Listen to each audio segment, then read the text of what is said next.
ಓಂ ಶಾಂತಿ.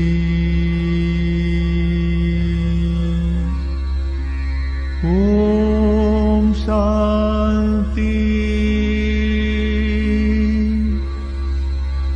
ಓಂ ಶಾಂತಿ.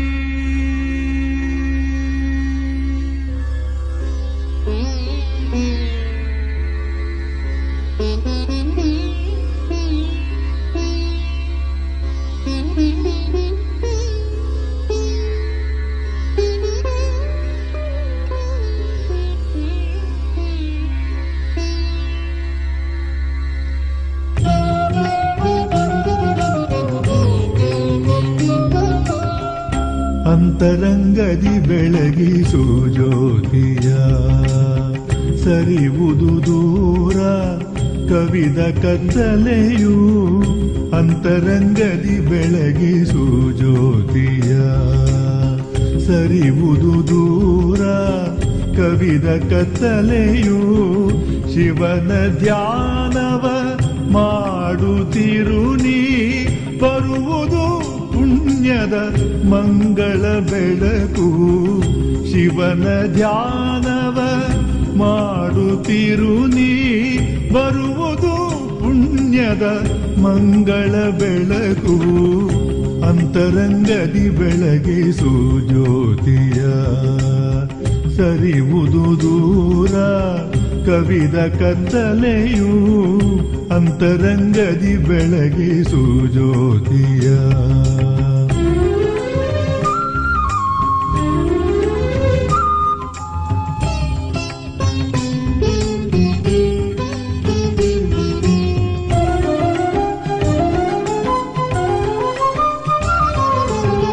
ಯಾರು ನೀ ಎಲ್ಲಿಂದ ಬಂದೆ ಎಂಬ ಮರ್ಮವ ತಿಳಿನಿ ಆತ್ಮ.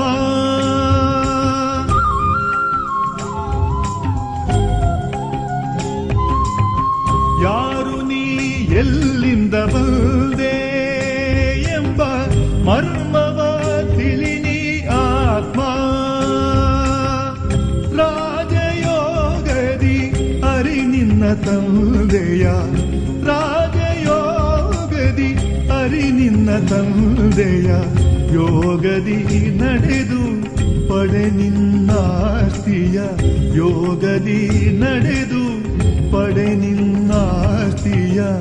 ಅಂತರಂಗದಿ ಬೆಳಗಿಸು ಜ್ಯೋತಿಯ, ಸರಿವುದು ದೂರ ಕವಿದ ಕತ್ತಲೆಯು.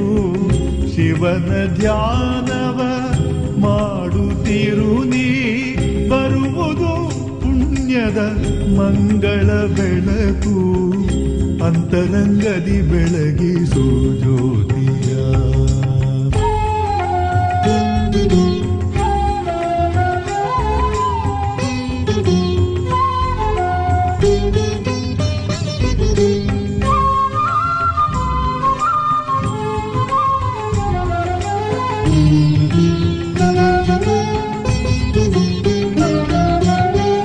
ದೇಹದಿ ದೂರದ ಆತ್ಮನಿನಾಗು, ತಂದೆಯ ಪ್ರೀತಿಯ ಕಂದನಿನಾಗು.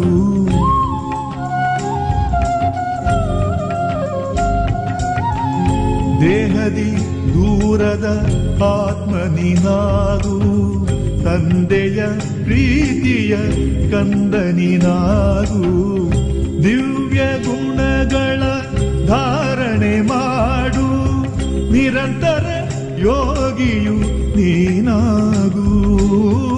ದಿವ್ಯ ಗುಣಗಳ ಧಾರಣೆ ಮಾಡು, ನಿರಂತರ ಯೋಗಿಯು ನೀನಾಗು. ಅಂತರಂಗದಿ ಬೆಳಗಿಸು ಜ್ಯೋತಿಯ, ಸರಿವುದು ದೂರ ಕವಿದ ಕತ್ತಲೆಯು. ಶಿವನ ಧ್ಯಾನವ ಮಾಡುತ್ತಿರು ನೀ, ಬರುವುದು ಪುಣ್ಯದ ಮಂಗಳ ಬೆಳಕು. ಅಂತರಂಗದಿ ಬೆಳಗಿಸು ಜ್ಯೋತಿಯ, ಸರಿವುದು ದೂರ ಕವಿದ ಕತ್ತಲೆಯು. ಅಂತರಂಗದಿ ಬೆಳಗಿಸು ಜ್ಯೋತಿಯ. ಓಂ ಶಾಂತಿ, ಓಂ ಶಾಂತಿ, ಓಂ ಶಾಂತಿ.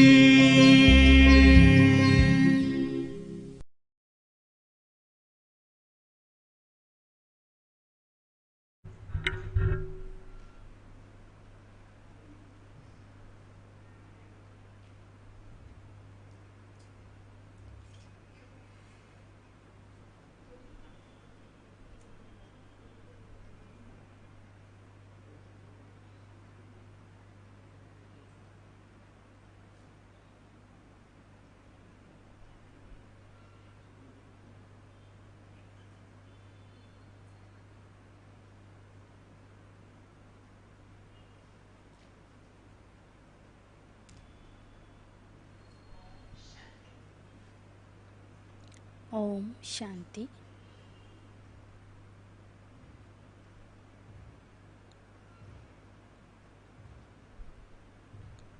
ರೂಪದಲ್ಲಿ ಬಿಂದು, ಜ್ಞಾನದಲ್ಲಿ ಸಿಂಧು ಆಗಿರುವಂತಹ ಜಗತ್ಪಿತ ಜ್ಞಾನಸಾಗರ, ಸರ್ವಾತ್ಮರಿಗೂ ತಂದೆಯಾದಂತಹ ಪರಮಪಿತ ಪರಮಾತ್ಮನಿಗೆ ಮನಮಂದಿರದಲ್ಲಿ ಸ್ಮರಿಸುತ್ತಾ, ಇಂದಿನ ಈ ಪ್ರವಚನ ಮಾಲೆಯನ್ನು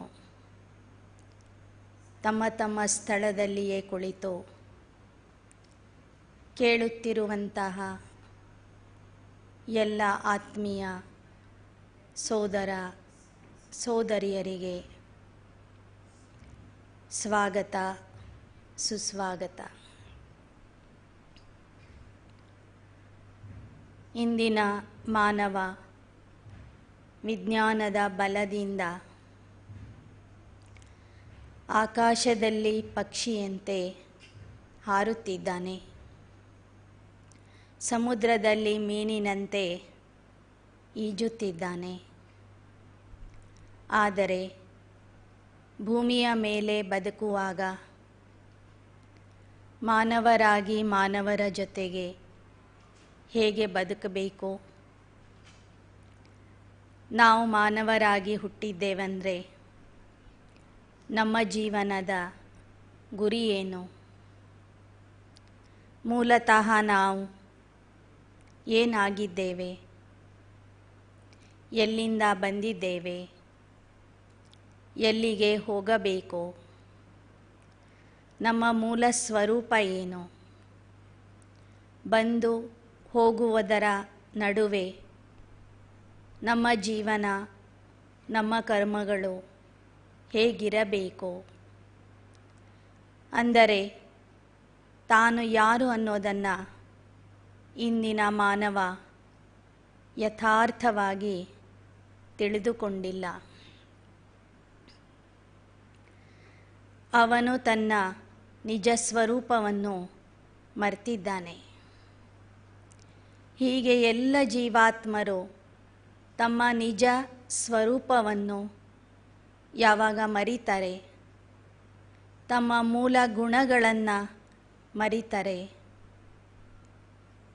ಈ ಸೃಷ್ಟಿಯ ರಚಯಿತನನ್ನು ಮರೀತಾರೆ, ಅಂತಹ ಸಮಯದಲ್ಲಿ ಆ ಜ್ಞಾನೇಶ್ವರ, ಜ್ಞಾನಸಾಗರ ಪರಮಾತ್ಮನೇ ಈ ಸೃಷ್ಟಿಗೆ ಬಂದು ನಾವೆಲ್ಲ ಜೀವಾತ್ಮರಿಗೆ ನಮ್ಮ ಪರಿಚಯವನ್ನು ಮಾಡಿಕೊಡ್ತಾನೆ. ಹೀಗೆ ಅವನೇ ತಿಳಿಸಿದ ಸತ್ಯ, ಆಧ್ಯಾತ್ಮಿಕ, ಈಶ್ವರೀಯ ಜ್ಞಾನದ ಆಧಾರದಿಂದ ಈ ದಿನ ನಾನು ಯಾರು ಎಂಬ ವಿಷಯವನ್ನು, ತಾವು ಯಾರು ಎಂಬ ವಿಷಯವನ್ನು ಈಶ್ವರೀಯ ಜ್ಞಾನದ ಆಧಾರದಿಂದ ಹೇಳಲು ಇಚ್ಛಿಸುತ್ತೇನೆ. ನಾವು ಪ್ರತಿನಿತ್ಯದ ಜೀವನದಲ್ಲಿ ಎರಡು ಪದಗಳನ್ನು ಆಗಾಗ ಬಳಸ್ತಾ ಇರ್ತೇವೆ. ಒಂದು ನಾನು ಎಂಬ ಪದ, ಎರಡನೇದು ನನ್ನದು ಎಂತಕ್ಕಂತಹ ಪದ ಅಥವಾ ಶಬ್ದ. ಒಮ್ಮೊಮ್ಮೆ ಮಾತನಾಡುವಾಗ ಹೇಳುತ್ತೇವೆ, ನಾನು ಮಾಡಿದೆ, ನಾನು ನೋಡಿದೆ, ನಾನು ಹೋಗಿದ್ದೆ, ನಾನು ಬಂದೆ ಅಂತ. ಮತ್ತು ಕೆಲವೊಮ್ಮೆ ಮಾತನಾಡುವಾಗ ಹೇಳುತ್ತೇವೆ, ಇದು ನನ್ನ ದೇಹ, ನನ್ನ ತಲೆ, ನನ್ನ ಕಾಲು, ನನ್ನ ಮನೆ, ನನ್ನ ಆಸ್ತಿ, ನನ್ನ ಪರಿವಾರ ಅಂತ. ಹೀಗೆ ಒಂದು ನಾನು ಅಂತಕ್ಕಂತಹ ಶಬ್ದ, ಎರಡನೇದು ನನ್ನದು ಅಂತಕ್ಕಂತಹ ಶಬ್ದ. ಇಲ್ಲಿ ನಾನು ನಾನು ಎಂದು ಹೇಳುವಂತಹ ಶಕ್ತಿ ಏನಿದೆ, ಆ ಶಕ್ತಿಯೇ ಆತ್ಮ. ಈ ದೇಹ ನನ್ನದು ಅಂತ ಹೇಳ್ಕೋತೀವಿ. ಅಂದ ಮೇಲೆ ಇದರ ಮಾಲೀಕ ಮತ್ತೊಬ್ಬನಿದ್ದಾನೆ ಅಂತ ಅರ್ಥ ಆಗ್ತದೆ. ಈ ಕಾಲು ನನ್ನದು ಅಂತ ಹೇಳ್ತೀವಿ, ಈ ಕೈ ನನ್ನದು ಅಂತ ಹೇಳ್ತೀವಿ. ನಾನೇ ಕೈ, ನಾನೇ ಕಾಲು, ನಾನೇ ಶರೀರ ಅಂತ ಹೇಳೋದಿಲ್ಲ. ಅಂದ ಮೇಲೆ ಈ ದೇಹದ ಮಾಲೀಕ ಆಗಿರುವಂತಹ, ದೇಹದ ಒಳಗೆ ಕುಳಿತು ದೇಹವನ್ನು ನಿಯಂತ್ರಿಸುವಂತಹ, ದೇಹಕ್ಕೆ ಚಾಲನೆ ನೀಡುವಂತಹ ಇನ್ನೊಂದು ಶಕ್ತಿ ಇದೆ. ಆ ಶಕ್ತಿಗೆ ಆಧ್ಯಾತ್ಮಿಕ ಭಾಷೆಯಲ್ಲಿ ಆತ್ಮ ಅಂತ ಹೇಳಲಾಗ್ತದೆ. ಜನಸಾಮಾನ್ಯರು ಅದಕ್ಕೆ ಪ್ರಾಣ, ಉಸಿರು ಅಂತ ಕರೀತಾರೆ. ಹೀಗೆ ಪರಮಾತ್ಮ ಹೇಳುವ ಪ್ರಕಾರ ಆ ಆತ್ಮನೇ ನಾನು, ದೇಹ ನಾನಲ್ಲ. ಇಲ್ಲಿ ತಾವು ಈ ಚಿತ್ರದಲ್ಲಿ ನೋಡ್ತಾ ಇದ್ದೀರಿ, ಒಂದು ಕಡೆ ಅಸ್ಥಿ ಪಂಜರ ಇದೆ. ಅಂದರೆ ದೇಹ ಮೂಳೆ, ಮಾಂಸ, ರಕ್ತದಿಂದ ನಿರ್ಮಾಣವಾಗಿದೆ. ಅದರ ಒಳಗೆ ಆತ್ಮ ಪ್ರವೇಶ ಮಾಡಿದಾಗ, ಎರಡೂ ಸೇರಿಕೊಂಡಾಗ ಅದಕ್ಕೆ ಜೀವಂತ ಮನುಷ್ಯ, ಜೀವಾತ್ಮ ಅಂತ ಹೇಳುತ್ತೇವೆ. ಪುನಃ ಆ ಜೀವಂತ ಮನುಷ್ಯನಿಂದ ಅಥವಾ ಜೀವಾತ್ಮ ಆಗಿರುವಂಥ ವ್ಯಕ್ತಿಯಿಂದ ಆ ಶಕ್ತಿ, ಆತ್ಮ ಹೊರಗೆ ಹೋಗಿಬಿಟ್ಟರೆ ಆಗ ಪುನಃ ಈ ಶರೀರ ಒಂದು ಅಸ್ಥಿಪಂಜರ ಅಥವಾ ಶವ ಆಗಿಬಿಡುತ್ತದೆ. ಹೀಗೆ ಇಲ್ಲಿ ನಾನೇ ಪ್ರಥಮ ಸ್ಥಾನದಲ್ಲಿ ಇದ್ದೇನೆ, ದೇಹ ಎರಡನೇ ಸ್ಥಾನದಲ್ಲಿ ಇದೆ. ಇದುವರೆಗೂ ನಾವು ತಿಳಿದಿದ್ದು ಈ ದೇಹನೇ ನಾನು, ನನ್ನ ಒಳಗೆ ಒಂದು ಆತ್ಮ ಇದೆ, ಒಂದು ಶಕ್ತಿ ಇದೆ ಅಂತ ತಿಳ್ಕೊಂಡಿದ್ವಿ. ಆದರೆ ಈಗ ಪರಮಾತ್ಮ ಬಂದು ಹೇಳ್ತಿರುವ ಪ್ರಕಾರ ಮತ್ತು ನಮ್ಮ ಸತ್ಯ ಅನುಭವದ ಆಧಾರದಿಂದ ಹೇಳಬೇಕಾದ್ರೆ, ದೇಹ ನಾನಲ್ಲ, ಆದರೆ ಒಳಗಿರುವಂತಹ ಆ ಶಕ್ತಿಯೇ ನಾನಾಗಿದ್ದೀನಿ. ಅಂದರೆ ನಾನು ಆತ್ಮ ಆಗಿದ್ದೇನೆ, ನೀವು ಆತ್ಮ ಆಗಿದ್ದೀರಿ. ಈ ಆತ್ಮ ಹೇಗಿದೆ ಅಂದರೆ, ಇದು ಸೂಕ್ಷ್ಮಾತಿ ಸೂಕ್ಷ್ಮ, ಚೈತನ್ಯವಾದಂತಹ, ಅನಾದಿ, ಅವಿನಾಶಿ, ಅಜರ, ಅಮರವಾದಂತಹ ಶಕ್ತಿಯಾಗಿದೆ. ಕಣ್ಣಿಗೆ ಗೋಚರಿಸದೇ ಇರುವಂತಹ ಸೂಕ್ಷ್ಮವಾದಂತಹ ಶಕ್ತಿಯೇ ಆತ್ಮ. ಇಲ್ಲಿ ಆತ್ಮ ಚೈತನ್ಯ ಆಗಿದೆ, ಶರೀರ ಜಡ ಆಗಿದೆ. ಆತ್ಮ ಸೂಕ್ಷ್ಮ, ದೇಹ ಸ್ಥೂಲ. ಆತ್ಮ ಅವಿನಾಶಿ, ದೇಹ ವಿನಾಶಿ. ಆತ್ಮ ಅಜರ, ದೇಹ ಜರಾ ಅವಸ್ಥೆಯನ್ನು ಪಡೆದುಕೊಳ್ಳುತ್ತದೆ. ಆತ್ಮ ಸದಾ ಅಮರ, ದೇಹ ಮರಣ ಹೊಂದುತ್ತದೆ. ಹೀಗೆ ನಾನು ಆತ್ಮ ಎಂದೂ ಸಾಯುವುದಿಲ್ಲ. ದೇಹವನ್ನು ಪಡೆದುಕೊಳ್ಳುತ್ತೇನೆ, ಮತ್ತೆ ದೇಹವನ್ನು ಬಿಟ್ಟು ಹೋಗುತ್ತೇನೆ. ಈ ಸಾವು ದೇಹಕ್ಕೆ ಇದೆ ವಿನಃ ಆತ್ಮಕ್ಕೆ ಅಲ್ಲ. ದೇಹ ಬಿಟ್ಟ ನಂತರವೂ ಸಹ ಆತ್ಮ ಇರುತ್ತದೆ, ಆತ್ಮನ ಅಸ್ತಿತ್ವ ಇರುತ್ತದೆ ಅನ್ನೋದಕ್ಕೆ ಸಾಕ್ಷಿ ಏನು ಅಂದರೆ, ಭಾರತದಲ್ಲಿ ನಾವು ಒಬ್ಬರು ದೇಹ ಬಿಟ್ಟ ನಂತರ ಕೆಲವೊಂದು ಸಂಸ್ಕಾರಗಳನ್ನು ಮಾಡ್ತೇವೆ. 13ನೇ ದಿನ ಶ್ರಾದ್ದ ತಿಥಿ ಅಂತ ಮಾಡ್ತೇವೆ, ಕ್ರಿಯಾಕರ್ಮಗಳನ್ನು ಮಾಡ್ತೇವೆ. ಶಿವಗಣಾರಾಧನೆ, ಕೈಲಾಸ ಸಮಾರಾಧನೆ ಎಂಬ ಹೆಸರಿನಲ್ಲಿ ಅನೇಕರನ್ನು ಕರೆಸಿ ಅವರಲ್ಲಿ ಪ್ರಾರ್ಥನೆ ಮಾಡಿಕೊಳ್ತೇವೆ, ಹೋದಂಥ ಆತ್ಮಕ್ಕೆ ಶಾಂತಿ ಸಿಗಲಿ ಅಂತ. ಎಲ್ಲರೂ ಆ ಆತ್ಮಕ್ಕೆ ಶಾಂತಿ ಕೋರಬೇಕು ಅಂತ ವಿನಂತಿ ಮಾಡಿಕೊಳ್ತೇವೆ.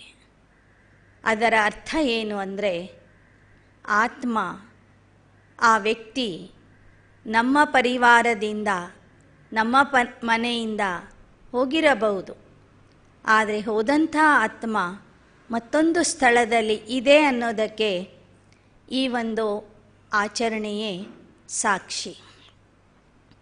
ಹೀಗೆ ಆತ್ಮನೇ ಬೇರೆ, ದೇಹನೇ ಬೇರೆ. ಆದರೆ ಜೀವನ ನಡೆಸಬೇಕಾದರೆ ಎರಡೂ ಸೇರಿಕೊಂಡಾಗ ಮಾತ್ರ ಅಲ್ಲಿ ಕರ್ಮ ನಡೆಯುತ್ತದೆ ಅಥವಾ ಜೀವನ ನಡೆಸಲಿಕ್ಕೆ ಸಾಧ್ಯವಾಗ್ತದೆ. ಹಾಗಾದರೆ ಈ ಆತ್ಮದಲ್ಲಿ ಯಾವ ಯಾವ ಶಕ್ತಿಗಳಿವೆ? ಮೊದಲನೇದು ಮನಸ್ಸು, ಎರಡನೇದು ಬುದ್ಧಿ, ಮೂರನೇದು ಸಂಸ್ಕಾರ ಅಂತ. ಮನಸ್ಸು ಬೇರೆ, ಆತ್ಮ ಬೇರೆ ಅಲ್ಲ. ಮನಸ್ಸು ಅಂತಕ್ಕಂಥದ್ದು ಆತ್ಮದಲ್ಲಿಯೇ ಇರುವ ಒಂದು ಶಕ್ತಿಯಾಗಿದೆ. ಮನಸ್ಸಿನ ಬಗ್ಗೆ ಅಧ್ಯಯನ ಮಾಡಿ ಮನಸ್ಸಿನ ವಿಚಾರಗಳನ್ನು, ಮನಸ್ಸಿನ ಅಸ್ತಿತ್ವವನ್ನು ಹುಡುಕೋದಕ್ಕಾಗಿ ಅನೇಕರು ಅನೇಕ ರೀತಿಯಿಂದ ಪ್ರಯತ್ನ ಮಾಡಿದರು. ಒಬ್ಬೊಬ್ಬರು ಒಂದೊಂದು ರೀತಿಯ ಅಭಿಪ್ರಾಯ ಕೊಟ್ಟರು. ಆದರೆ ಇಲ್ಲಿ ಪರಮಾತ್ಮ ಅತ್ಯಂತ ಸರಳವಾಗಿ ಮನಸ್ಸಿನ ಅರ್ಥವನ್ನು ನಮಗೆ ತಿಳಿಸಿಕೊಡ್ತಾನೆ. ಮನಸ್ಸು ಅಂದರೆ ನಮ್ಮಲ್ಲಿ ಇರುವ ಆಲೋಚನೆ ಮಾಡುವಂತಹ ಶಕ್ತಿ, ವಿಚಾರಗಳನ್ನು ಮಾಡುವಂತಹ ಶಕ್ತಿ. ವಿಚಾರಗಳಿಗೆ ಆಧ್ಯಾತ್ಮಿಕ ಭಾಷೆಯಲ್ಲಿ ಸಂಕಲ್ಪ ಅಂತ ಹೇಳ್ತಾರೆ. ಆ ಸಂಕಲ್ಪಗಳನ್ನು ಉತ್ಪತ್ತಿ ಮಾಡುವಂತಹ ಶಕ್ತಿ ಏನು ಆತ್ಮದಲ್ಲಿ ಇದೆ, ಅದಕ್ಕೆ ಮನಸ್ಸು ಅಂತ ಹೇಳಲಾಗ್ತದೆ. ಮನಸ್ಸು ಸಾವಿರಾರು ಸಂಕಲ್ಪಗಳನ್ನು ಉತ್ಪತ್ತಿ ಮಾಡ್ತದೆ. ಯಾವುದೇ ಒಂದು ಕೆಲಸ ಮಾಡಬೇಕಾದ್ರೆ ನೂರಾರು ರೀತಿಯಿಂದ ಅದು ಯೋಚನೆ ಮಾಡ್ತದೆ. ಯೋಚನೆ ಮಾಡಿದ ನಂತರ ಒಂದು ವಿಚಾರಕ್ಕೆ ನಾವು ನಿರ್ಣಯ ಕೊಡ್ತೇವೆ. ಇಂಥ ಕೆಲಸ ಇಂಥ ದಿನ ಇಷ್ಟು ಗಂಟೆಗೆ ಹೀಗೇ ಮಾಡಬೇಕು ಅಂತ. ಕೊನೆಗೆ ಆ 100 ವಿಚಾರಗಳಲ್ಲಿ ಒಂದು ವಿಚಾರಕ್ಕೆ ನಾವು ನಿರ್ಣಯ ಕೊಡ್ತೀವಿ. ಆ ನಿರ್ಣಯ ಮಾಡುವ ಶಕ್ತಿಗೆ ಬುದ್ಧಿ ಅಂತ ಹೇಳಲಾಗ್ತದೆ. ಹೀಗೆ ಮನಸ್ಸಿನ ಮೂಲಕ ಸಂಕಲ್ಪಗಳನ್ನು ನಿರ್ಮಾಣ ಮಾಡಿದ ನಂತರ ಬುದ್ಧಿಯ ಮೂಲಕ ಅದರಲ್ಲಿ ಒಂದು ವಿಚಾರಕ್ಕೆ ನಿರ್ಣಯ ಕೊಟ್ಟ ನಂತರ ಅದನ್ನು, ಆ ಆಲೋಚನೆಯನ್ನು, ಆ ಸಂಕಲ್ಪವನ್ನು ನಾವು ನಮ್ಮ ಮುಖದಿಂದ, ಬಾಯಿಯಿಂದ ಮಾತಿನಿಂದ ವ್ಯಕ್ತಪಡಿಸ್ತೇವೆ, ಕೈಗಳಿಂದ ಅದನ್ನು ಆ ಸಂಕಲ್ಪವನ್ನು ಕಾರ್ಯರೂಪದಲ್ಲಿ ತರ್ತೇವೆ. ಆಗ ಅದು ನಮ್ಮ ಸಂಸ್ಕಾರ ಆಗಿಬಿಡ್ತದೆ. ಆತ್ಮದಲ್ಲಿ ಅದು ರೆಕಾರ್ಡ್ ಆಗ್ತದೆ. ನಾನು ಒಳ್ಳೆಯ ಕೆಲಸ ಮಾಡಿದರೆ ಅದಕ್ಕೆ ಪುಣ್ಯದ ಕಾರ್ಯ ಅಂತ ಹೇಳಲಾಗ್ತದೆ. ಆ ಥರ ಪುಣ್ಯದ ಕೆಲಸ ಮಾಡುವವನಿಗೆ ಪುಣ್ಯಾತ್ಮ ಅಂತ ಹೇಳಲಾಗ್ತದೆ. ಪಾಪದ ಕೆಲಸ ಮಾಡುವವನಿಗೆ ಪಾಪಾತ್ಮ ಅಂತ ಹೇಳಲಾಗ್ತದೆ. ನಾವು ಮಾಡುವ ಕರ್ಮಗಳ ಆಧಾರದಿಂದ ನಮ್ಮಲ್ಲಿ ಸಂಸ್ಕಾರಗಳು ಪ್ರಿಂಟ್ ಆಗ್ತಾ ಹೋಗ್ತವೆ ಒಳಗೆ. ಕರ್ಮದ ಸೂಕ್ಷ್ಮ ಪರಿಣಾಮವೇ, ಪ್ರಭಾವವೇ ಸಂಸ್ಕಾರ ಆಗಿದೆ. ಹೀಗೆ ಮನಸ್ಸು, ಬುದ್ಧಿ, ಸಂಸ್ಕಾರ ಆತ್ಮದಲ್ಲಿ ಇರುವುದರಿಂದ ಆತ್ಮನೇ ಆಲೋಚನೆ ಮಾಡಿ, ನಿರ್ಣಯ ಮಾಡಿ, ಕರ್ಮ ಮಾಡಲು ಆದೇಶ ಕೊಡುತ್ತದೆ. ಆಗ ಈ ದೇಹದ ಮೂಲಕ ನಾವು ಕರ್ಮಗಳನ್ನು ಮಾಡ್ತೇವೆ. ಆ ಕರ್ಮದ ಪ್ರಭಾವ ಸಂಸ್ಕಾರದ ರೂಪದಲ್ಲಿ ಆತ್ಮದಲ್ಲಿನೇ ರೆಕಾರ್ಡ್ ಆಗ್ತದೆ ವಿನಃ ಅದು ದೇಹಕ್ಕೆ ಲೇಪನೆ ಆಗೋದಿಲ್ಲ. ಇಲ್ಲಿ ಮತ್ತೊಂದು ವಿಚಾರವನ್ನು ನಾವು ತಿಳ್ಕೋಬೇಕಾಗಿದೆ. ಪಾಪ ಪುಣ್ಯದ ಲೇಪನೆ ದೇಹಕ್ಕೆ ಆಗೋದಿಲ್ಲ, ಆದರೆ ಆತ್ಮದಲ್ಲಿ ಅದು ಲೇಪನೆ ಆಗ್ತದೆ. ಅದಕ್ಕಾಗಿಯೇ ನಾವು ಮಾತಾಡುವಾಗ ಪಾಪಾತ್ಮ, ಪುಣ್ಯಾತ್ಮ, ಮಹಾತ್ಮ, ದೇವಾತ್ಮ, ಧರ್ಮಾತ್ಮ ಅಂತ ಕರಿತೇವೆ ವಿನಃ ಪಾಪ ಮಾಡುವಂಥ ಮನುಷ್ಯನಿಗೆ ಪಾಪದ ದೇಹ, ಪುಣ್ಯ ಮಾಡೋನಿಗೆ ಪುಣ್ಯದ ದೇಹ, ಮಹಾನ ಕೆಲಸ ಮಾಡೋನಿಗೆ ಮಹಾನ ದೇಹ ಅಂತ ಕರೆಯೋದಿಲ್ಲ ನಾವು. ಮಹಾತ್ಮ, ಪುಣ್ಯಾತ್ಮ, ಪಾಪಾತ್ಮ ಅಂದರೆ ಪಾಪ, ಪುಣ್ಯ, ಧರ್ಮ, ಕರ್ಮ ಎಲ್ಲವೂ ಆತ್ಮಕ್ಕೆ ಅಂಟ್ಕೊಳ್ತಾ ಇದೆ ವಿನಃ ಅದು ದೇಹಕ್ಕೆ ಅಂಟ್ಕೊಳ್ಳೋದಿಲ್ಲ. ಆದರೆ ಆ ಕರ್ಮಗಳನ್ನು ಆತ್ಮ ದೇಹದ ಮೂಲಕ ಮಾಡಿಸ್ತದೆ. ಇನ್ನು ಈ ಆತ್ಮ ಅಂತಕ್ಕಂಥ ಶಕ್ತಿ ಹೇಗಿದೆ ಅಂದರೆ ಅದು ಜ್ಯೋತಿರ್ಬಿಂದು ರೂಪದಲ್ಲಿ ಇದೆ. ಆತ್ಮ ಒಂದು ಪ್ರಕಾಶದ ಕಣ ಆಗಿದೆ.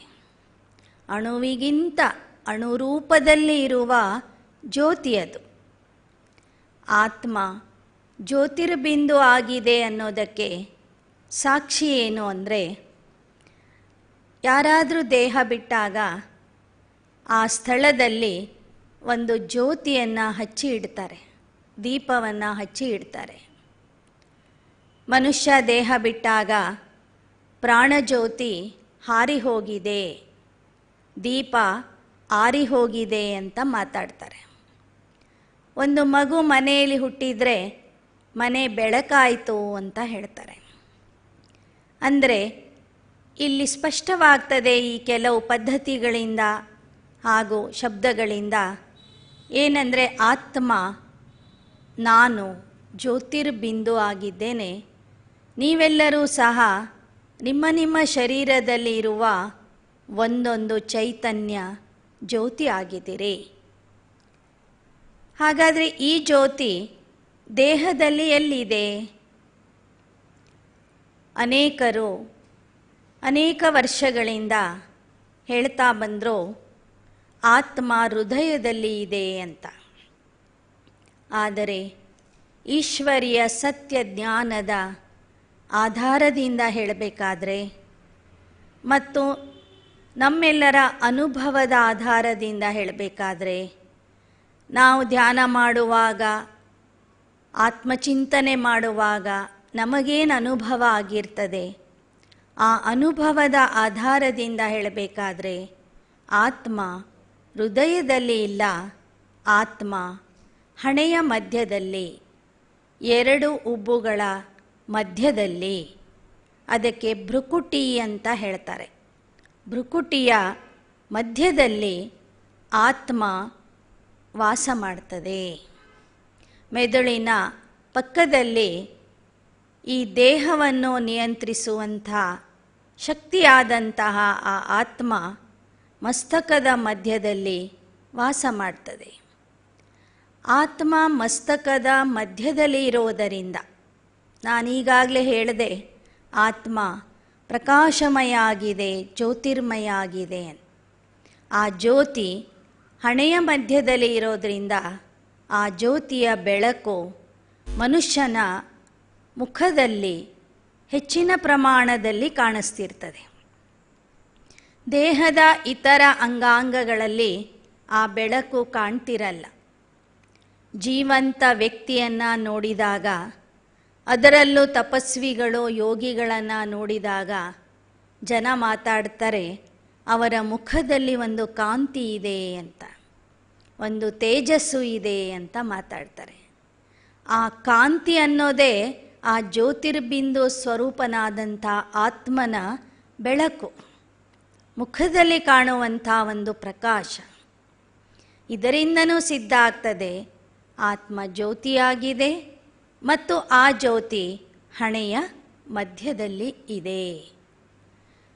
ಆತ್ಮಜ್ಯೋತಿ ಹಣೆಯ ಮಧ್ಯದಲ್ಲಿ ಇರುವುದರಿಂದ ಭಾರತದಲ್ಲಿ ನಾವೆಲ್ಲರೂ ಕುಂಕುಮ, ತಿಲಕ, ಶ್ರೀಗಂಧವನ್ನು ಹಣೆಯ ಮಧ್ಯದಲ್ಲಿಯೇ ಧರಿಸುತ್ತೇವೆ.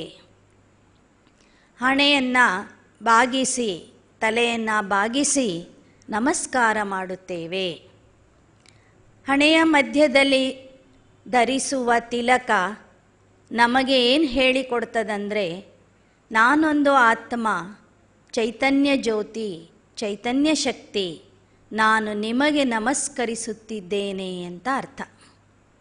ಆದರೆ ಇವತ್ತು ನಾವು ಆ ಅರ್ಥವನ್ನು ಮರೆತು ಪದ್ಧತಿಗಳನ್ನು ಮಾತ್ರ ಆಚರಿಸ್ತಾ ಬಂದಿದ್ದೇವೆ.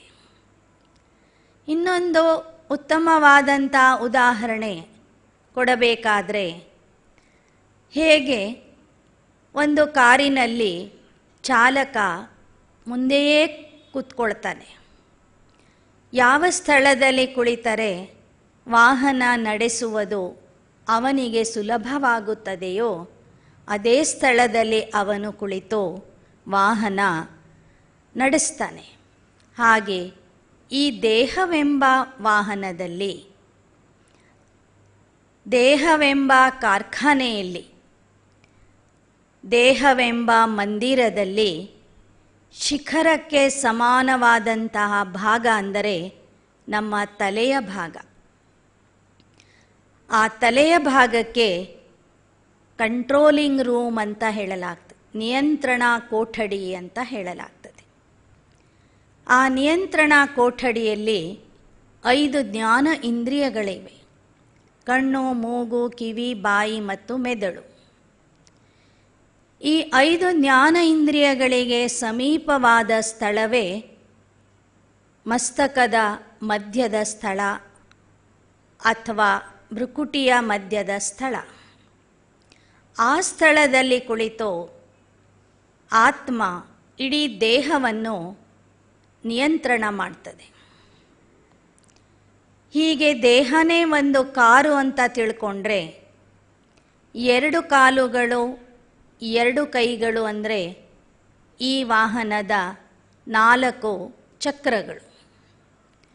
2 ಕಣ್ಣುಗಳು ಅಂದರೆ 2 ಕಿಟಕಿಗಳು. ಇನ್ನು ಕಾರಿಗೆ ಹೇಗೆ ಡ್ರೈವರ್ ಇದ್ರೂ ಸಹ ಪೆಟ್ರೋಲ್ ಹಾಕಬೇಕಾಗ್ತದೆ, ಹಾಗೆ ಈ ದೇಹವೆಂಬ ವಾಹನದಲ್ಲಿ ನಾನು ಆತ್ಮ ಚಾಲಕನಾಗಿ ಇದನ್ನು ನಡೆಸ್ತಾ ಇದ್ರೂ ಸಹ ಇದಕ್ಕೆ ಪ್ರತಿದಿನ ನಾವು ಆಹಾರವೆಂಬ ಪೆಟ್ರೋಲನ್ನು ಹಾಕಬೇಕಾಗ್ತದೆ. ಹೀಗೆ ಆತ್ಮ ನಾನು ಚಾಲಕ, ಈ ದೇಹವೇ ನನ್ನ ವಾಹನ ಆಗಿದೆ. ಇಲ್ಲಿ ಮತ್ತೊಂದು ವಿಚಾರ ನಾವು ತಿಳ್ಕೋಬೇಕಾಗಿರೋದು, ಕೆಲವ್ರೇನು ಹೇಳಿದರು, ಎಲ್ಲರಲ್ಲೂ ಒಂದೇ ಆತ್ಮ ಇದೆ ಅಂತ ಹೇಳಿಬಿಟ್ರು.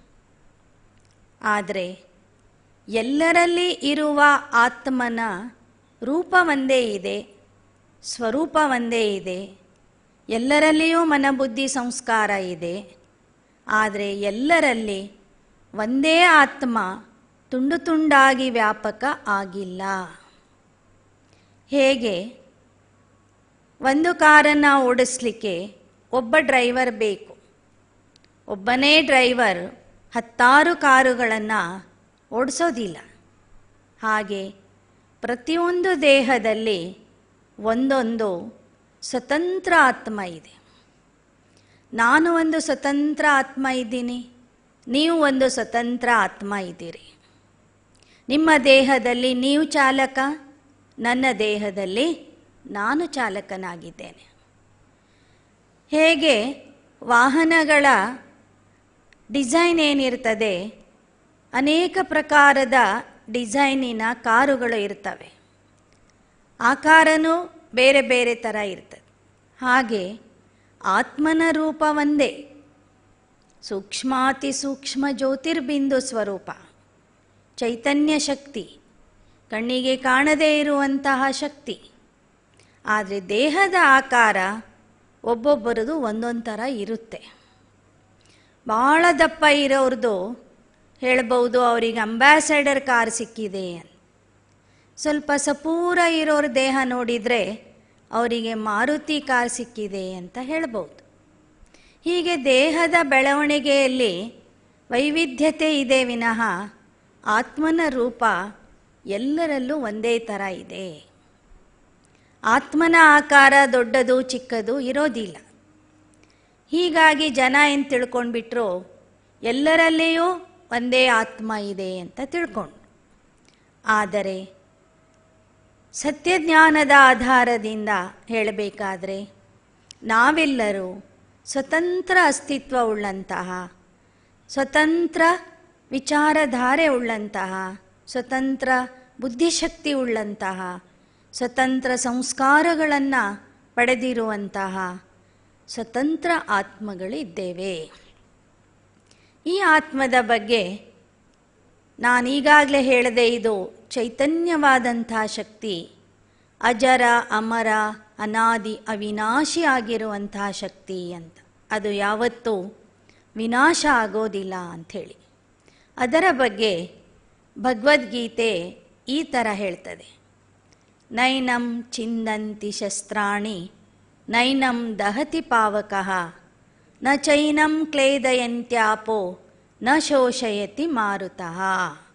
ಅಂದರೆ ಆತ್ಮ ಎಂತಹ ಒಂದು ಅದ್ಭುತವಾದಂತಹ ಸೂಕ್ಷ್ಮವಾದಂತಹ ಶಕ್ತಿಯಾಗಿದೆ ಅಂದರೆ ಯಾವ ಅಸ್ತ್ರಗಳಿಂದ ಅದನ್ನು ಕತ್ತರಿಸಲು ಸಾಧ್ಯವಾಗೋದಿಲ್ಲ, ನೀರಿನಿಂದ ಅದನ್ನು ನೆನೆಸಲು ಸಾಧ್ಯವಾಗೋದಿಲ್ಲ, ಗಾಳಿಯಿಂದ ಆತ್ಮದನ್ನು ಒಣಗಿಸಲು ಸಾಧ್ಯವಿಲ್ಲ, ಅಗ್ನಿಯಿಂದ ಆತ್ಮನನ್ನು ಸುಡುವುದಕ್ಕೆ ಆಗೋದಿಲ್ಲ.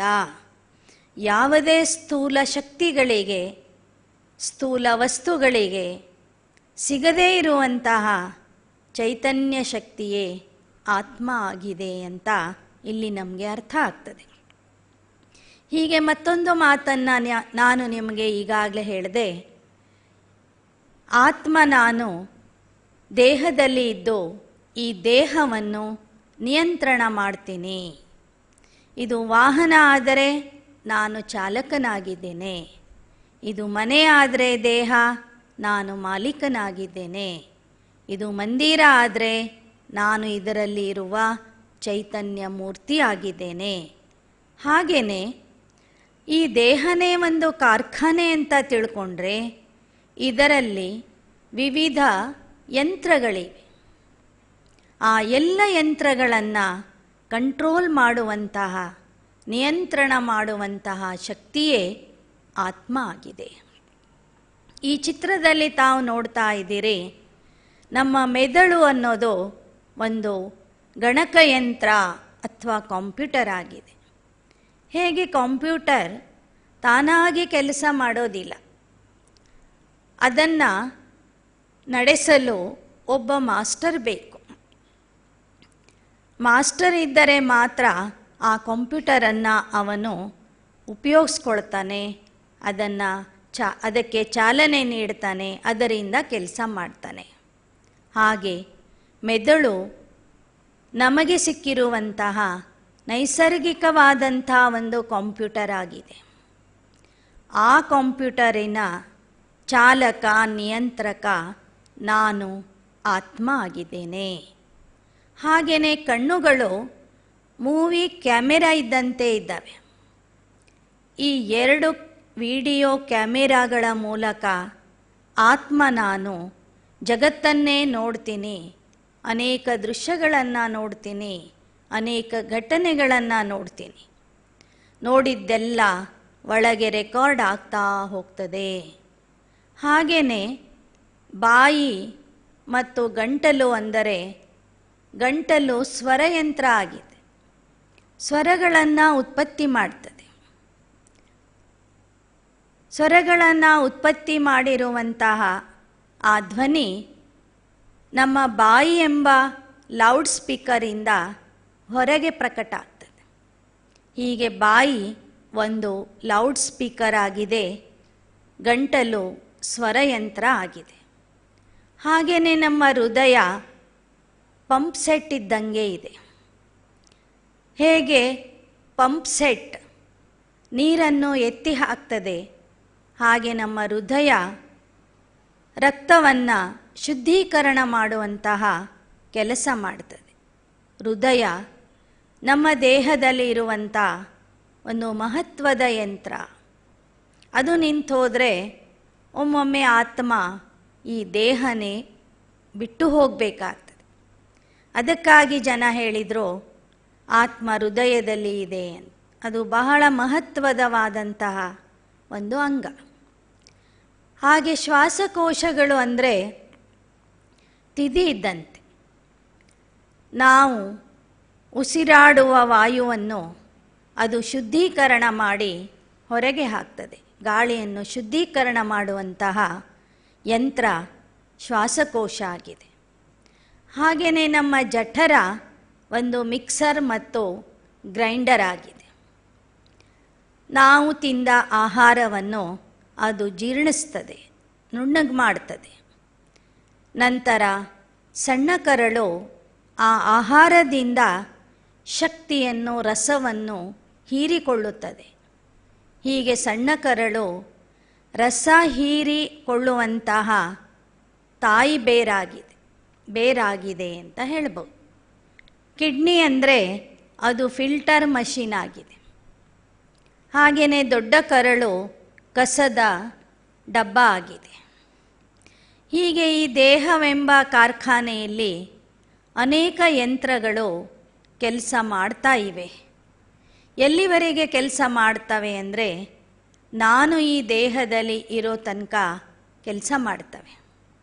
ನಾನು ದೇಹ ಬಿಟ್ಟ ನಂತರ ಈ ಕಾರ್ಖಾನೆನೇ ಬಂದಾಗ್ಬಿಡ್ತದೆ. ಆಗ ಜನ ಇದಕ್ಕೆ ಶವ ಅಂತ ಕರೀತಾರೆ, ಡೆಡ್ ಬಾಡಿ ಅಂತ ಕರೀತಾರೆ. ಇವರು ಹೋದರು ಅಂತ ಹೇಳ್ತಾರೆ, ಸತ್ತು ಹೋದರು ಅಂತ ಹೇಳ್ತಾರೆ. ಅಂದರೆ ಆ ದೇಹದಲ್ಲಿ ಯಾವ ಸತ್ಯ ಇತ್ತು, ಸತ್ಯವಾದಂಥ ಶಕ್ತಿ ಇತ್ತು, ಆ ಶಕ್ತಿ ಹೋಗಿದೆ ಅಂತ ಅರ್ಥ. ಅದನ್ನೇ ಅಲ್ಲಿ ಕೆಳಗೆ ತೋರಿಸಿದರೆ, ಹೇಗೆ ಕಾರು ಹಳೇದಾದಾಗ, ಕೆಲಸ ಮಾಡದೇ ಇರುವ ಸ್ಥಿತಿಗೆ ಬಂದಾಗ ಚಾಲಕ ಒಂದು ಕಾರನ್ನು ಬಿಟ್ಟು ಇನ್ನೊಂದು ಕಾರಲ್ಲಿ ಹೋಗ್ತಾನೆ. ಹಾಗೆ ಈ ದೇಹ ಜರ್ಜರಿತ ಅವಸ್ಥೆಗೆ ತಲುಪಿದಾಗ ಆತ್ಮ ಈ ದೇಹವನ್ನು ಬಿಟ್ಟು ಮತ್ತು ಹೊಸ ಗರ್ಭದಲ್ಲಿ ಪ್ರವೇಶ ಮಾಡಿ ಹೊಸ ದೇಹವನ್ನು ಪಡ್ಕೊಳ್ತದೆ. ಅದಕ್ಕಾಗಿಯೇ ಹಿರಿಯರು ಹೇಳಿದರು, ಪುನರಪಿ ಜನನಂ ಪುನರಪಿ ಮರಣಂ ಪುನರಪಿ ಜನನಿ ಜಠರೇ ಶಯನಂ ಅಂಥೇಳಿ. ಅದನ್ನು ಸಹ ಆ ಚಿತ್ರದಲ್ಲಿ ತೋರಿಸಿದ್ದಾರೆ.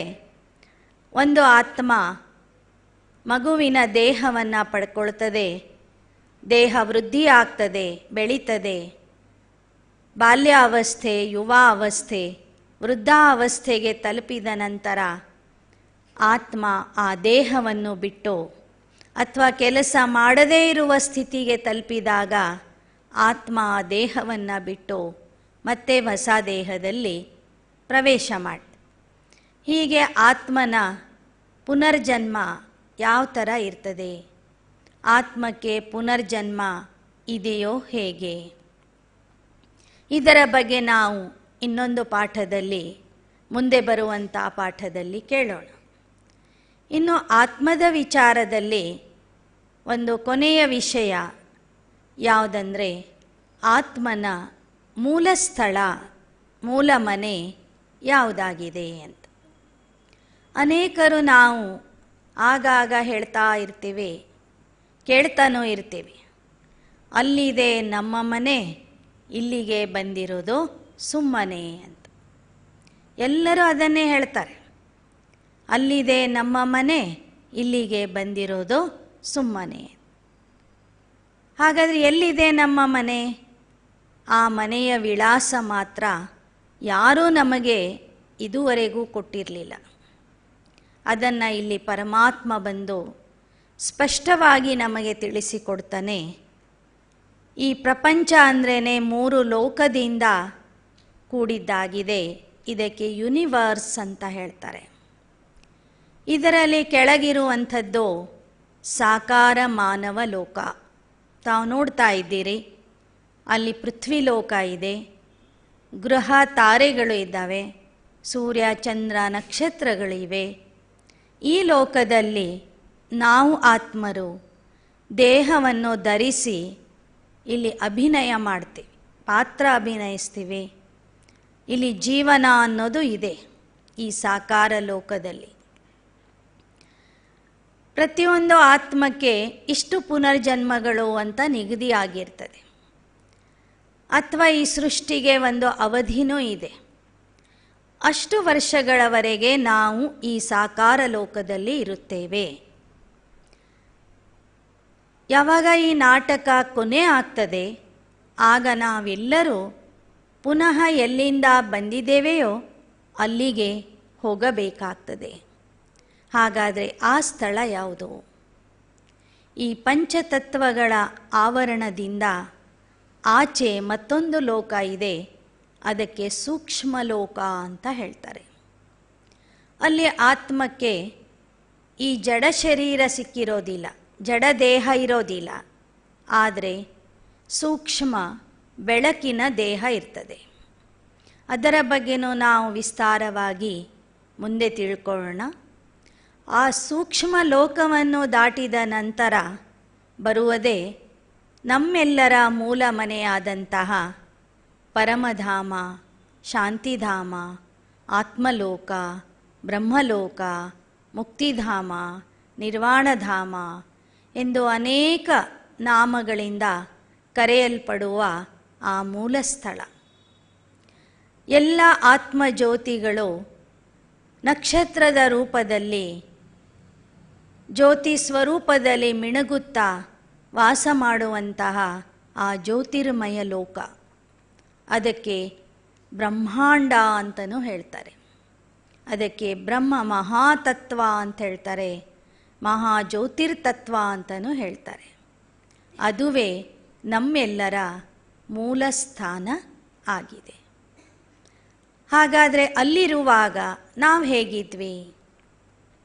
ಅಲ್ಲಿ ನಮಗೆ ದೇಹ ಇರಲಿಲ್ಲ, ಕೇವಲ ಜ್ಯೋತಿರ್ಬಿಂದು ರೂಪದಲ್ಲಿ, ಸೂಕ್ಷ್ಮ ಹಾಗೂ ಚೈತನ್ಯ ರೂಪದಲ್ಲಿ ನಾವಲ್ಲಿ ವಾಸ ಮಾಡ್ತಿದ್ವಿ. ಹೀಗಿರೋದ್ರಿಂದ ಅಲ್ಲಿ ನಮ್ಮ ಮೂಲ ಧರ್ಮ ಅಥವಾ ಅನಾದಿ ಅವಿನಾಶಿ ಆಗಿರುವಂಥ ನಮ್ಮ ಗುಣ ಏನಿತ್ತು ಅಂದರೆ ಶಾಂತಿ ಮತ್ತು ಪವಿತ್ರತೆ ಆಗಿತ್ತು.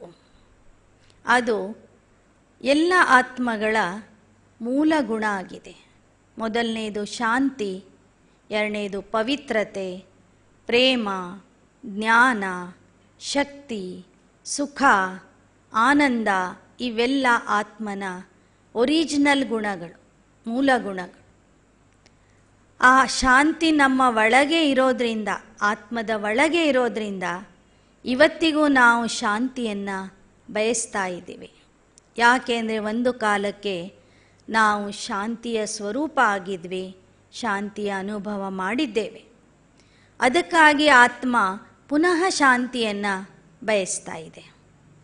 ಆದರೆ ಆತ್ಮಜ್ಞಾನ ಇಲ್ಲದೇ ಇರುವ ಕಾರಣ ಮನುಷ್ಯರು ಬಾಹ್ಯ ಜಗತ್ತಿನಲ್ಲಿ ಶಾಂತಿಯನ್ನು ಹುಡುಕ್ತಾ ಇದ್ದಾರೆ. ಶಾಂತಿ ಹೊರಗಿನಿಂದ ಸಿಗುವಂತಹ ವಸ್ತು ಅಲ್ಲ, ಆದರೆ ಆತ್ಮಜ್ಞಾನವನ್ನು ಪಡೆದು ಆತ್ಮಚಿಂತನೆ ಮಾಡಿದಾಗ, ಅದರಲ್ಲಿ ಮಗ್ನ ಆದಾಗ ನಮಗೆ ಆ ಶಾಂತಿ ಸಹಜವಾಗಿ ಸಿಗಲು ಸಾಧ್ಯ. ಅದನ್ನು ಹೇಗೆ ಪಡ್ಕೋಬೇಕು ಅನ್ನೋದರ ಬಗ್ಗೆ ನಾವು ರಾಜಯೋಗದ ವಿಷಯದಲ್ಲಿ ಪ್ರತ್ಯಕ್ಷವಾಗಿ ಅಭ್ಯಾಸ ಮಾಡೋಣ, ಶಾಂತಿಯ ಅನುಭವ ಮಾಡೋಣ. ಆ ಶಾಂತಿ ಒಳಗೇ ಇದ್ದರೂ ನಾವು ಹೊರಗೆ ಹುಡುಕ್ತಾ ಇದ್ವಿ ಅನ್ನೋದಕ್ಕೆ ಒಂದು ಉದಾಹರಣೆ. ಒಬ್ಬ ರಾಣಿ ಒಂದು ಹಾರವನ್ನು, ಮಾಲೆಯನ್ನು ತನ್ನ ಕೊರಳಲ್ಲೇ ಹಾಕ್ಕೊಂಡು ಊರು ತುಂಬ ಹುಡುಕ್ತಾ ಇರ್ತಾಳೆ, ನನ್ನ ಹಾರ ಕಳೆದಿದೆ ಅಂತ. ಆಗ ಒಬ್ಬ ದಾಸಿ ಬಂದು ರಾಣಿಗೆ ತೋರಿಸ್ತಾಳೆ, ಹಾರ ನಿಮ್ಮ ಕೊರಳಲ್ಲಿ ಇದೆ ಅಂಥೇಳಿ. ಆಗ ಅವಳು ನೋಡಿಕೊಂಡಾಗ ಗೊತ್ತಾಗ್ತದೆ. ಹಾಗೆ ಶಾಂತಿ ನಮ್ಮಲ್ಲಿಯೇ ಇದ್ರೂ ಸಹ ನಾವು ಎಲ್ಲ ಕಡೆಗೂ ಶಾಂತಿಯನ್ನು ಹುಡುಕ್ತಾ ಇದ್ವಿ. ಅದನ್ನು ತೋರಿಸೋರು ಯಾರೂ ಇರಲಿಲ್ಲ, ಅದು ನಿಮ್ಮ ಸ್ವಧರ್ಮ ಅಂತ ಹೇಳಿಕೊಡೋರು ಯಾರೂ ಇರಲಿಲ್ಲ. ಅದನ್ನು ಹೇಳಿಕೊಡುವುದಕ್ಕಾಗಿ ಇವತ್ತು ಪರಮಾತ್ಮ, ಶಾಂತಿಯ ಸಾಗರನಾಗಿರುವಂತಹ ತಂದೆ ಬಂದಿದ್ದಾನೆ.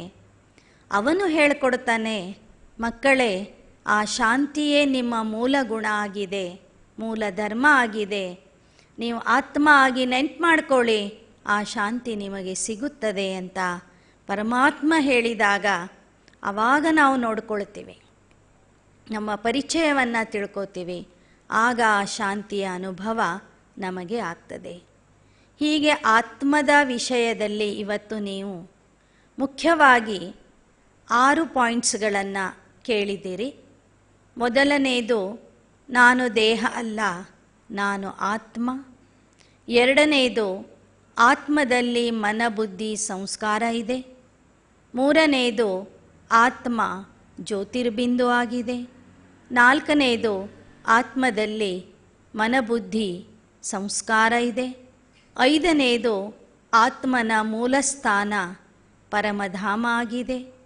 ಆರನೆಯದು, ಆತ್ಮನ ಮೂಲಗುಣ ಶಾಂತಿ, ಪವಿತ್ರತೆ, ಜ್ಞಾನ, ಪ್ರೇಮ, ಸುಖ, ಆನಂದ, ಶಕ್ತಿ. ಈ 7 ಗುಣಗಳು ಆತ್ಮನ ಮೂಲ ಗುಣಗಳಾಗಿವೆ ಅಂತ. ಹೀಗೆ ಆಧ್ಯಾತ್ಮಿಕ ಜ್ಞಾನದ ಮೊದಲನೇ ಪಾಠವನ್ನು ಇವತ್ತು ತಾವು ಕೇಳಿದ್ದೀರಿ. ಆತ್ಮದ ಬಗ್ಗೆನೇ ಇನ್ನೂ ಕೆಲವು ವಿಷಯಗಳನ್ನು ಹೇಳಬೇಕಾಗಿದೆ. ಅದನ್ನು ನಾವು ನಾಳಿನ ಪಾಠದಲ್ಲಿ, ನಾಳಿನ ಪ್ರವಚನದಲ್ಲಿ ಕೇಳೋಣ. ಓಂ ಶಾಂತಿ, ಓಂ ಶಾಂತಿ.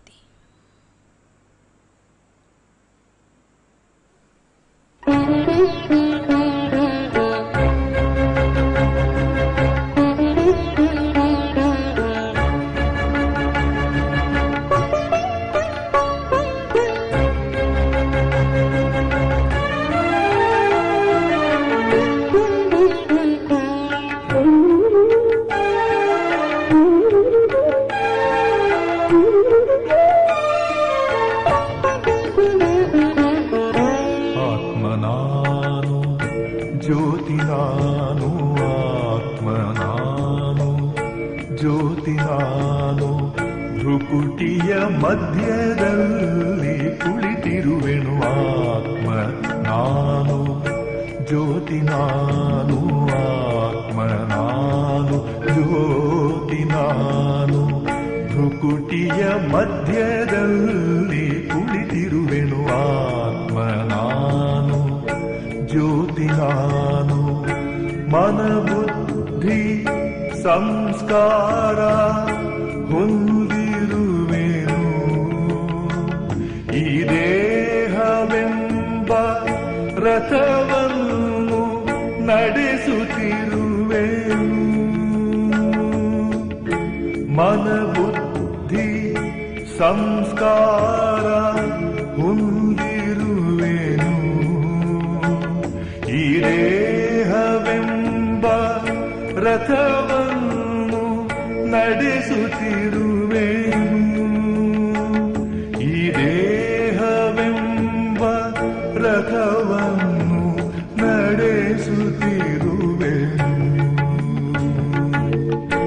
ಆತ್ಮ ನಾನು ಜ್ಯೋತಿ ನಾನು ಆತ್ಮ ನಾನು ಜ್ಯೋತಿ ನಾನು ಭ್ರುಕುಟಿಯ ಮಧ್ಯದಲ್ಲಿ ಕುಳಿತಿರುವೆನು ಆತ್ಮ ನಾನು ಜ್ಯೋತಿ ನಾನು ಆತ್ಮ ನಾನು ಜ್ಯೋತಿ ನಾನು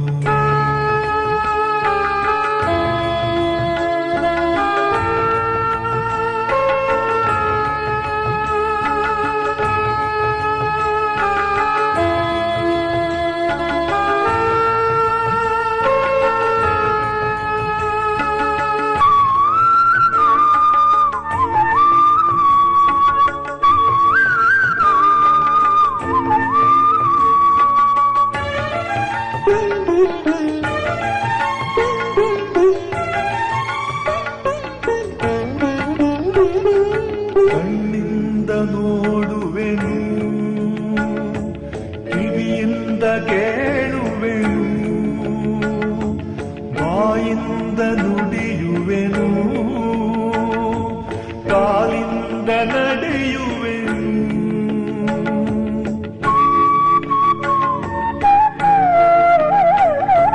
ಕಣ್ಣಿಂದ ನೋಡುವೆನು ಕಿವಿಯಿಂದ ಕೇಳುವೆನು ಬಾಯಿಂದ ನುಡಿಯುವೆನು ಕಾಲಿಂದ ನಡೆಯುವೆನು ಜ್ಞಾನ ಸ್ವರೂಪನು ಪ್ರೇಮ ಸ್ವರೂಪನು ಶಾಂತ ಸ್ವರೂಪನು ಪ್ರಕಾಶ ದೀಪನು ಜ್ಞಾನ ಸ್ವರೂಪನು ಪ್ರೇಮ ಸ್ವರೂಪನು ಶಾಂತ ಸ್ವರೂಪನು ಪ್ರಕಾಶ ದೀಪನು ಆತ್ಮ ನಾನು ಜ್ಯೋತಿ ನಾನು ಆತ್ಮ ನಾನು ಜ್ಯೋತಿ ನಾನು ಭ್ರುಕುಟಿಯ ಮಧ್ಯದಲ್ಲಿ ಕುಳಿತಿರುವೆನು ಆತ್ಮ ನಾನು ಜ್ಯೋತಿ ನಾನು ಆತ್ಮ ನಾನು ಜ್ಯೋತಿ ನಾನು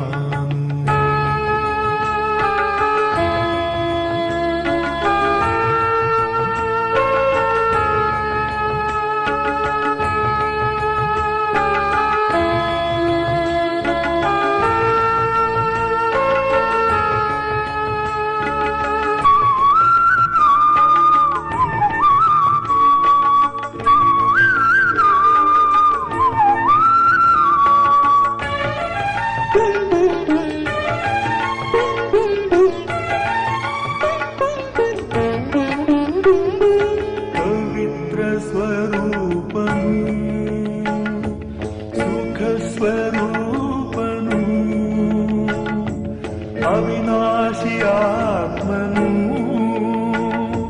ಬಿಂದು ಸ್ವರೂಪನು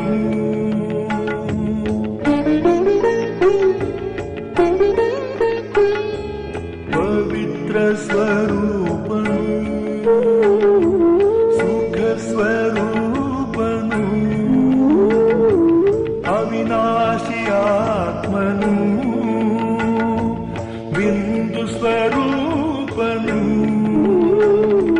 ತಂದೆ ಶಿವನ ಕಂದ ನಾನು ಅವನ ಮಡಿಲಿನ ಹೂ ನಾನು ತಂದೆ ಶಿವನ ಕಂದ ನಾನು ಅವನ ಮಡಿಲಿನ ಹೂ ನಾನು ಪರಮಧಾಮದ ವಾಸಿ ನಾನು ಪರಂಜ್ಯೋತಿ ಸ್ವರೂಪನು ಪರಮಧಾಮದ ವಾಸಿ ನಾನು ಪರಂಜ್ಯೋತಿ ಸ್ವರೂಪನು ಆತ್ಮ ನಾನು ಜ್ಯೋತಿ ನಾನು ಆತ್ಮ ನಾನು ಜ್ಯೋತಿ ನಾನು ಭ್ರುಕುಟಿಯ ಮಧ್ಯದಲ್ಲಿ ಕುಳಿತಿರುವೆನು ಆತ್ಮ ನಾನು ಜ್ಯೋತಿ ನಾನು ಮನಬುದ್ಧಿ ಸಂಸ್ಕಾರ